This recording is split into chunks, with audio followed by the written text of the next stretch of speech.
Itimbaaju gamni Ugalana namanyata ummani Itimbaaju gamni Ugalana namanyata ummani ሕገ መንግስታዊ ስርዓቱን ከአደጋ ለመከላከል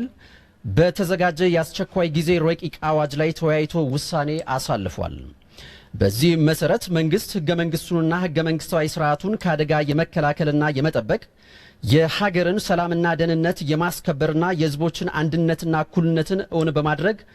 የዜጎች በነጻነት የመዘዋወር በመረጡት ቦታ የመኖርና ሀብት የማፍራት ሕገ መንግስታዊ መብታቸውን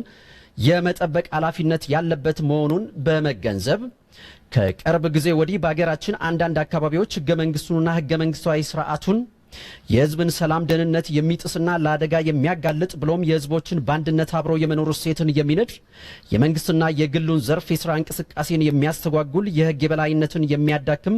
በምትኩ ደግሞ በኃይል የታገዘ ሁከትና ብጥብጥ እንዲሁም ስርዓት አልበኝነትን የሚያነግስ የበርካታ ንጹሃን ሰዎችን ህይወት ያጠፋና ብሔርን መሰረት ያደረገ